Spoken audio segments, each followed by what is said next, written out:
In today's brief, we'll talk about Prigozhin's troll factory, Mike Pence, and security guarantees that they'll work this time around.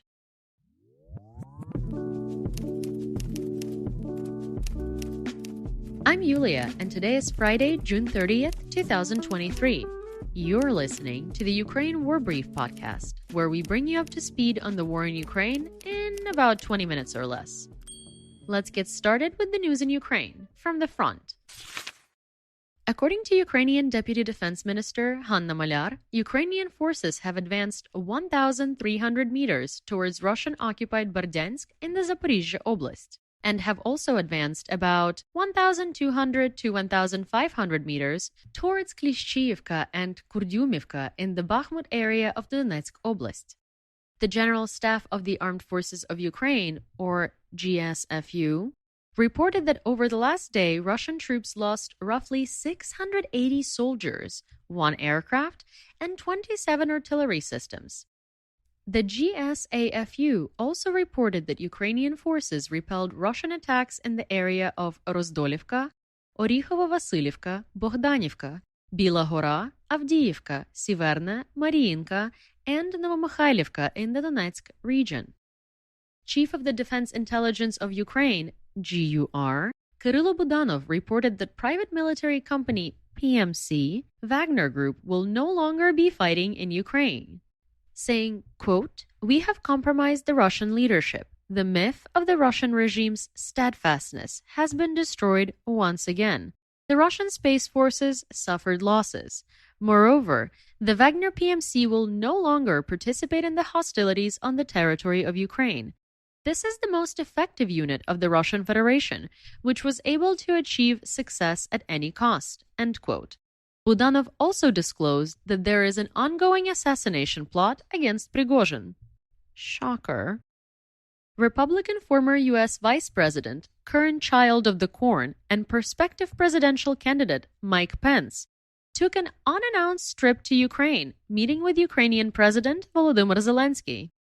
According to Pence, his visit was not in an official capacity, but as a private citizen, saying, quote, "Being able to really see firsthand the heroism of the Ukrainian soldiers holding the line in those woods, see the heroism of the people here in Irpin that held back the Russian army, to see families whose homes were literally shelled in the midst of an unconscionable and unprovoked Russian invasion just steels my resolve to do my part, to continue to call for strong American support for our Ukrainian friends and allies." End quote.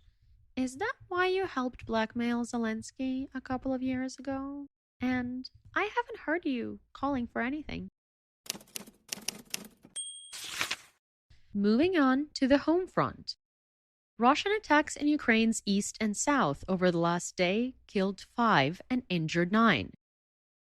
According to a poll conducted by the Kyiv International Institute of Sociology, KIIS, 78% of Ukrainians have close relatives who were killed or wounded due to the full-scale Russian invasion. I am included in those 78%. State-owned defense industry company Ukrbоронпром was terminated yesterday and replaced by a joint stock company called Ukrainian Defense Industry.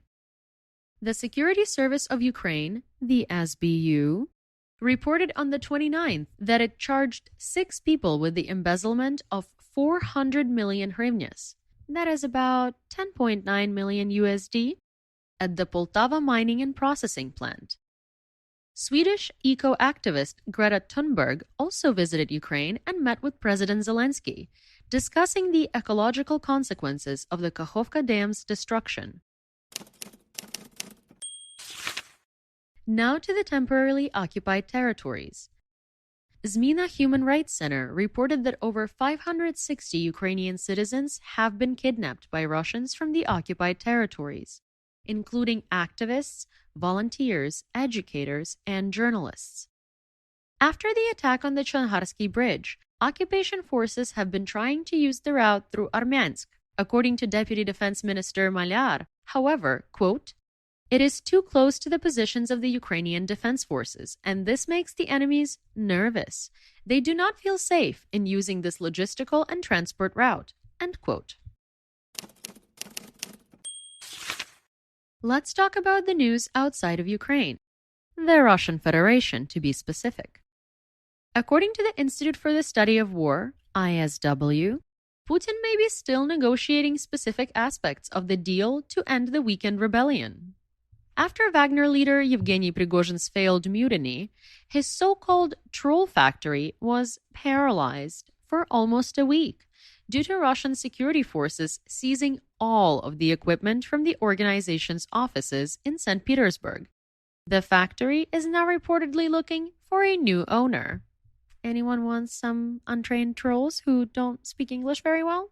I heard they're hiring a new trainer. UK intelligence suggested that the destruction of multiple aircraft during the Wagner scuffle has negatively affected the morale of Russia's aerospace force and emphasized the likely long-term consequences for Russian combat air operations from the loss of the Il-22M aerial command post, which some experts believe could be the biggest loss for the Russian Air Force in the war so far. Russian sources speculate that the Wagner rebellion has already had a massive impact on the Russian command structure, and that the arrest of Sergei Surovikin could indicate an intention to purge commanders viewed as disloyal to the Kremlin. Some sources have reported that Surovikin was not arrested, but rather interrogated and released. From a 6-story window soon, I'm sure. Despite the recent armed insurrection, the Wagner Group continues to recruit new members in Russian cities, according to the BBC, whose journalists spoke with staff at the recruitment centers. Apparently, nobody believed that the group was being disbanded. Pskov regional authorities reported that at least 14 soldiers from Pskov Oblast were killed during the incursion into the Belgorod region in early June, and 10 soldiers were captured. Next up, European news, which today are about as brief as the Russian coup. Poland is strengthening its eastern border due to the possible presence of around 8,000 Wagner soldiers in Belarus. In addition to increasing personnel at the border, fences and fortifications will also be built. Now on to the news worldwide. France, Germany, the UK, and the US will offer Ukraine security guarantees, which will be formalized as bilateral agreements on long-term financing, military supplies and training, and also intelligence sharing. The plan was reportedly developed by France, which wants to send a, quote, very clear political signal, end quote, to both Ukraine and Russia. That signal being that they're not ready to invite Ukraine to NATO? The Financial Times reports that the guarantees will be a temporary solution to inspire confidence in the West's continued support for Ukraine. Alcohol producer Bacardi had announced that it would be leaving the Russian market following the full-scale invasion in 2022. The company's profits from the Russian brand, however, tripled over the last year.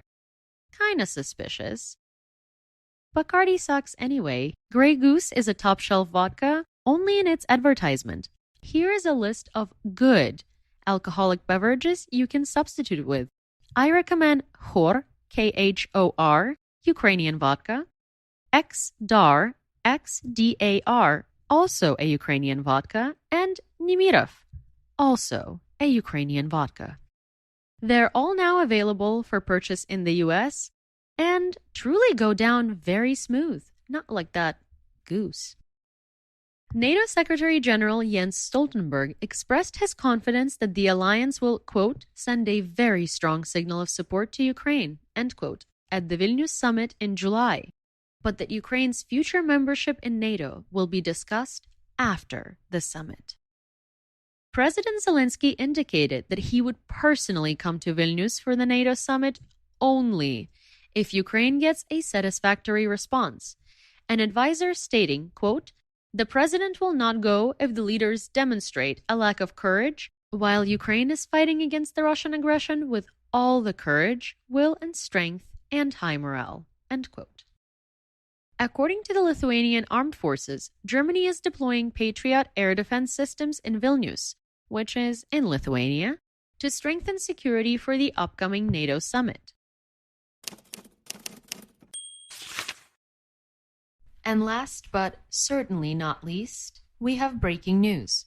Ukrainian Defense Intelligence reported that Russian occupation forces have begun to gradually leave the Zaporizhzhia nuclear power plant. 3 employees of Rosatom, who managed the actions of the Russians there, were among the first to leave the station. Ukrainian employees who signed a contract with Rosatom also received recommendations to evacuate. According to the instructions, they should leave by July 5th.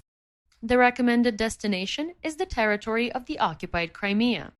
The number of military patrols is also gradually decreasing on the territory of the nuclear power plant itself and in Enerhodar. The personnel remaining at the station were instructed to, quote, blame Ukraine in case of any emergencies, end quote. Russian permanent representative to the UN Security Council last week stated that Russia is certainly not going to blow up the power plant. And if history is of any telling, we know that when Russians say something, they do the opposite. In Zaporizhzhia region, Ukrainian emergency workers are conducting drills to practice how to respond in the event of Russia blowing up the nuclear power plant. They're going through every possible scenario of radiation spreading to different regions. Police patrols are also increased in the area in order to conduct evacuations, make sure there are no traffic jams, and that evacuation buses can pass freely. This is the harsh reality that arises when dictators are allowed to blackmail nations. I am not a doctor, and I can neither diagnose nor prescribe. That said, the New York State Department of Health has guidance available regarding keeping potassium iodide handy in the event of a nuclear disaster and one is exposed to radiation. You might consider bringing it up with your care provider. They can help you decide if it would be safe or beneficial for you. And to conclude today's episode, I would like to read you a quote from MASH, brought up to me by one of our listeners, Cass. Here is dialogue borrowed from IMDb. Hawkeye. War isn't hell. War is war, and hell is hell. And of the two, war is a lot worse. Father Mulcahy. How do you figure that, Hawkeye? Hawkeye. Easy, Father. Tell me, who goes to hell? Father Mulcahy. Sinners, I believe. Hawkeye. Exactly. There are no innocent bystanders in hell. War is chock full of them. Little kids, cripples, old ladies. In fact, except for some of the brass, almost everybody involved is an innocent bystander. That's the brief for today. Remember to check your sources and don't fall for propaganda. Join us on YouTube and TikTok for more Ukraine content and live news reports. And please, consider supporting our work on Patreon or subscribing to our YouTube channel. You'll find the links in the description. We'll be back tomorrow with more updates. Until then, stay safe, everyone. Ну що, до завтра!